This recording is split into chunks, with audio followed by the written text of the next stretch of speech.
Stop. Okay.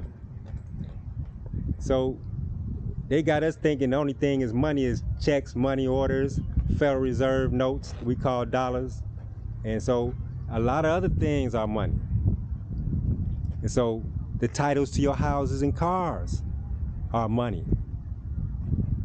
And you don't know that. They know you don't know that because they don't teach you that. They make sure they don't teach you that. So you won't know you have value that you can use and access as actual currency.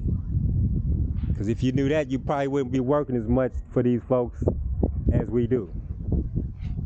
So they use the titles to our houses and cars, our birth certificates, which is a title.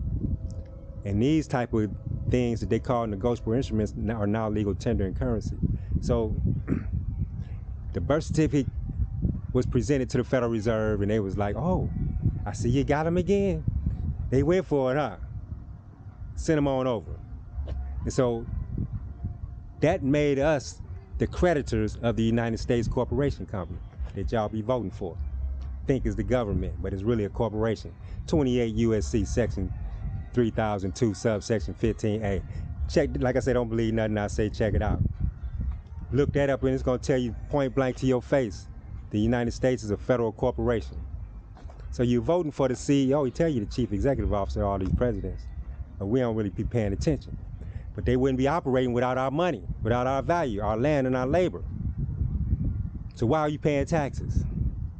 If they already got your value, it's your value that operates the system.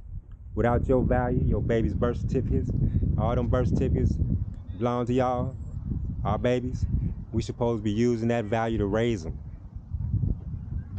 It's enough value to raise 100 kids, one birth certificate.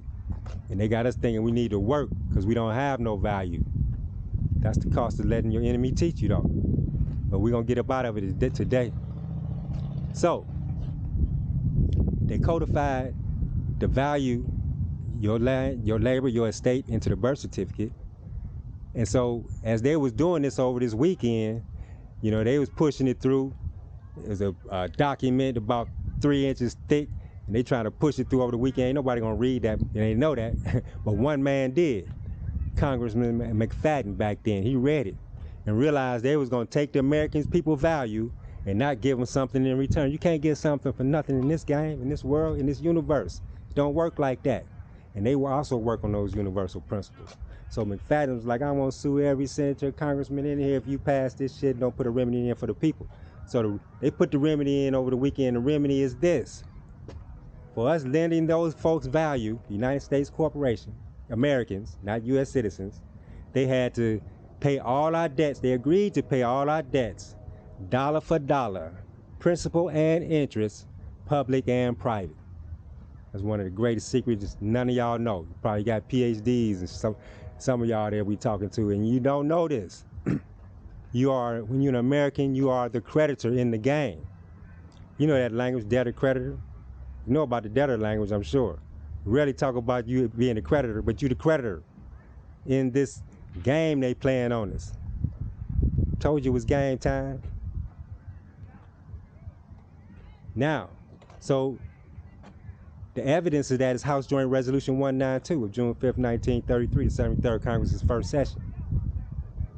That's where the language is at, that they got to pay all our debts, dollar for dollar, principal and interest, public and private. So they got you thinking you got to work to earn a living. We out here killing each other, stealing from each other, robbing each other, thinking we getting some damn money. And don't